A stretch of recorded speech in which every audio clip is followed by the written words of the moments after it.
ये सारी दायर की जा रही हैं, लेकिन जमहूरी निज़ाम है। अब डर क्यों रहे हैं? इतना आपने जोर लगा दिया, फिर भी पाकिस्तान तहरीक इंसाफ ने सबसे ज्यादा कागजात नामजद दाखिल हुए हैं 2434, और जिसके लिए मैदान सजाया जा रहा है वो 2134 लेके आए। यानी नवाज शरीफ की सियासी जमात के सिर्फ 2134 हमारे खिलाफ जितने लोग ये माइक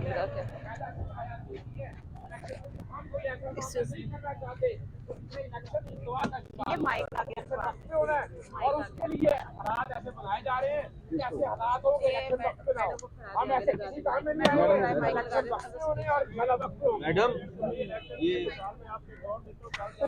खान साहब से मिला, शाह महमूद कुरैशी साहब के मुचलके जमा करा रहे थे, तो उन्होंने कहा कि मेरे मुचलके मैं नहीं कराता क्योंकि इन्होंने मुझे दोबारा पकड़ लेना है। लेकिन हमने कानूनी प्रोसेस को अडॉप्ट किया और उनके कल मुचलके कराए। आप सब लोगों ने देखा कि जब शाह साहब बाहर निकले तो दोबारा एमपीओ के तहत उनको उठा लिया गया है, जबकि वो वाइस चेयरमैन है पार्टी के। और ये कैसा इलेक्शन है कि एक वाइस चेयरमैन और एक चेयरमैन को आपने अंदर रख के झूठे मुकदमों में और फेयर एंड फ्री इलेक्शन करवाना चाह रहे हैं। हमारे जो प्रोपोजर है, स्कैंडर है, कैंडिडेट है, वर्कर है, उनके घरों पे छापे मारे जा रहे हैं। एक पार्टी को टारगेट किया जा रहा है। पार्टी को टारगेट करने का मकसद एक है कि अवाम नहीं मान रही। अवाम ये कहती है कि हमारा लीडर इमरान खान है, और ये खौफ और ये डर जो है ये इनको खाया जा रहा है। अच्छा सर, ये बता दें कि कल नवाज शरीफ साहब के NA-130 से कागजात नामजदगी जो है वो कागजात जांच पड़ताल हुई है, उसमें जो है पीटीआई ने किसी किस्म का इतराज नहीं किया उनकी नाअहली के ऊपर। तो अच्छा ये देखें, मैं इसकी बात आप सरदार खोसा साहब ने बड़ी वजाहत के साथ कह दिया है कि वो ऐसे किसी प्रोसेस का हिस्सा नहीं बना। मैंने बता दिया कि 62(1)(f) के तहत नवाज शरीफ ताहियात नाअहल हैं।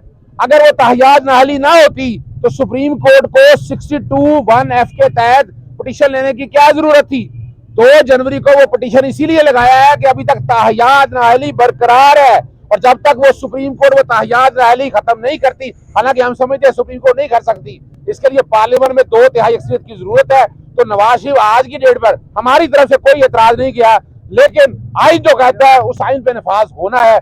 आइन के नफाज को सामने रखकर देखें तो नवाज शरीफ 62(1)(f) के तहत तायाद नाहल आज भी है और कल भी होगा जब तक फैसला रिवर्स नहीं होता। और इसमें हम ये भी इलेक्शन कमीशन का ये इम्तिहान है, इसलिए हमने ऑब्जेक्शन नहीं किया कि इलेक्शन कमीशन का ये इम्तिहान है कि वो देखते हैं कि नवाज शरीफ को क्वालिफाई करते हैं या नहीं करते, क्योंकि कॉन्स्टिट्यूशन इज वेरी क्लियर कि 62(1)(f) तायाद फॉर लाइफ है और सुप्रीम कोर्ट से फॉर लाइफ है। अगर सुप्रीम कोर्ट से फॉर लाइफ एक बंदा इलेक्शन में कैंडिडेट जो है वो कंटेस्ट कर सकता है, तो इमरान खान का क्या कसूर है? ये हमने इलेक्शन कमीशन के लिए इम्तिहान छोड़ा हुआ है। बहुत शुक्रिया जी, बहुत शुक्रिया।